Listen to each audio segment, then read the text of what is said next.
It always looked perfect from the outside. Emily and Jake had the kind of life people admired.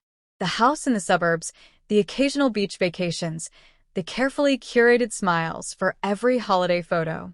They were the couple others referred to as goals. But inside their home, the silence had grown louder than words. Jake was always working late. Meetings, calls, deadlines. Emily tried to understand. He was building something for them, after all. That's what she told herself every time she ate dinner alone. Every time she texted and got a half answer. Every time she curled up on her side of the bed while he snored on his. She remembered the way he used to touch her, the way his voice would drop when he whispered in her ear. Now it was, "Did you pay the electric bill?" Or, "Can you pick up my dry cleaning?" Nothing soft, nothing curious. Months blurred together.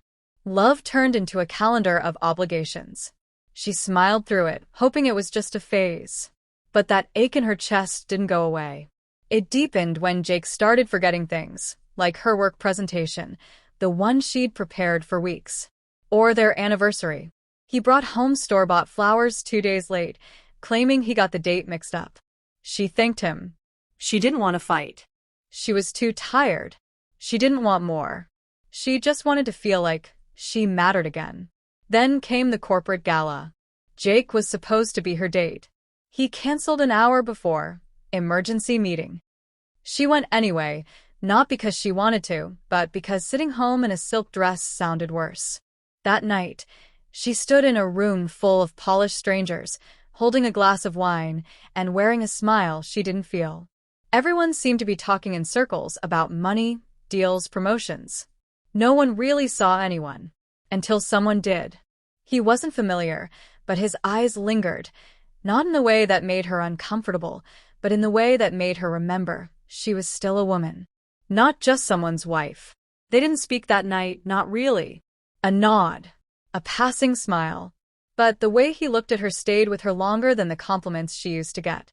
Longer than Jake's distracted, "You look nice," when she got home. She went to bed that night and laid still, eyes open, thinking about how someone could see so little of her and still notice more than the man who'd promised forever. Jake turned over in his sleep, his back to her. She reached for her phone, stared at the lock screen for too long, and set it down again. She didn't know it yet, but something had shifted. Not because of a man. Not because of a look. But because she finally admitted the truth to herself. Something was missing, and it had been for a long time. The second time she saw him, it wasn't planned. He was at the same coffee shop she always stopped at before work. Daniel. She remembered the name from the gala's guest list, vaguely connected to some creative agency. He recognized her too, nodded, smiled, and asked how the event ended after he left early. She told him the truth. It was forgettable. That made him laugh. Their conversation was light, casual. It didn't feel like flirting, not yet. It felt like something she hadn't had in years, attention without agenda. He asked about her work, and when she answered, he listened. He didn't check his phone. He didn't interrupt. He remembered details. The next time he asked about the campaign she mentioned, said he'd looked it up. He said it was smart. They started bumping into each other more. Sometimes at the cafe. Sometimes outside her office building. She wasn't sure if it was coincidence anymore, but she didn't question it. She didn't want to. He never crossed the line. He didn't touch her. But he looked at her like he saw every thought behind her eyes, and she hadn't felt that in a very long time. It was emotional oxygen.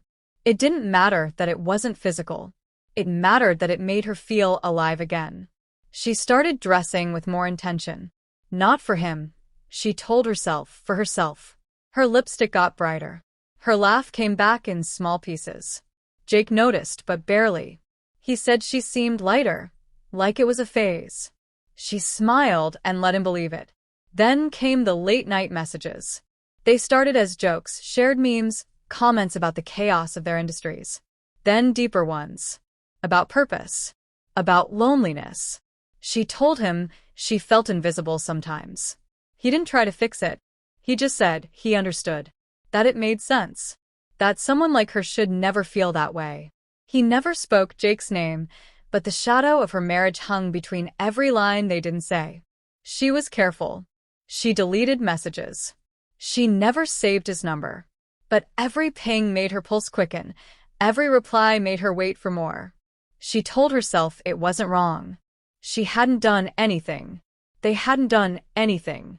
She was still loyal, still committed, still trying. But she wasn't. Not fully. Not anymore.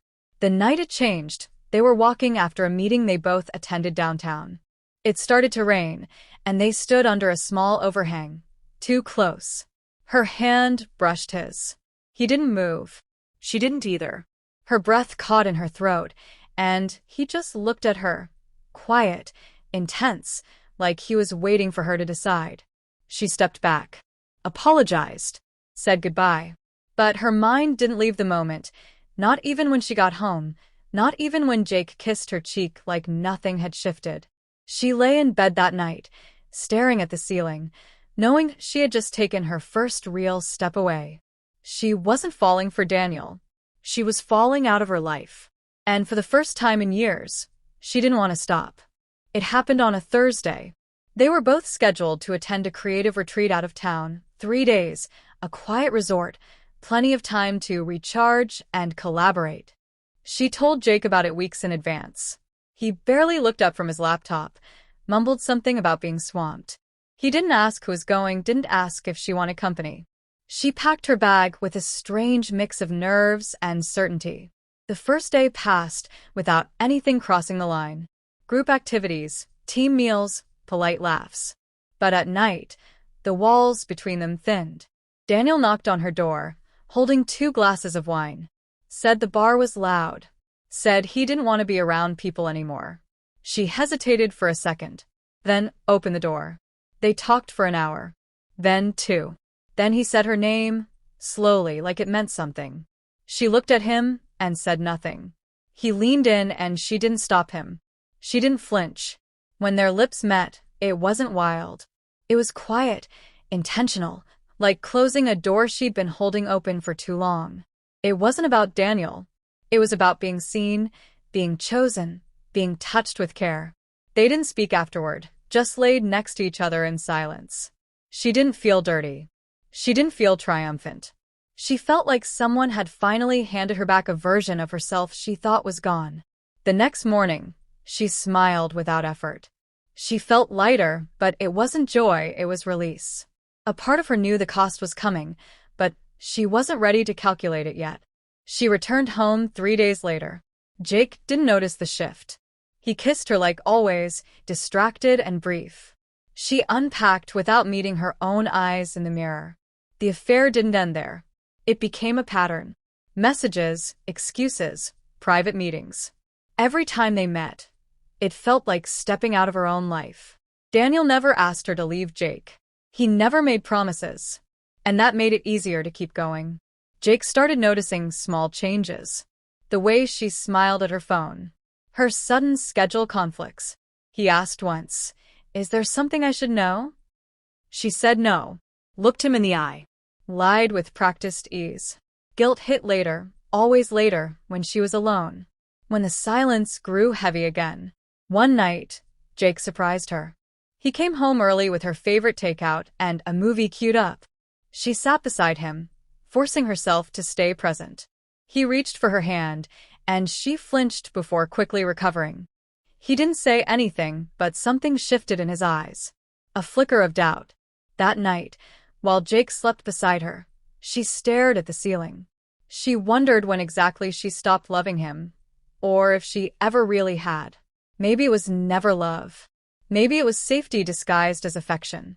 Daniel wasn't the cause. He was the mirror. He showed her everything she tried to ignore.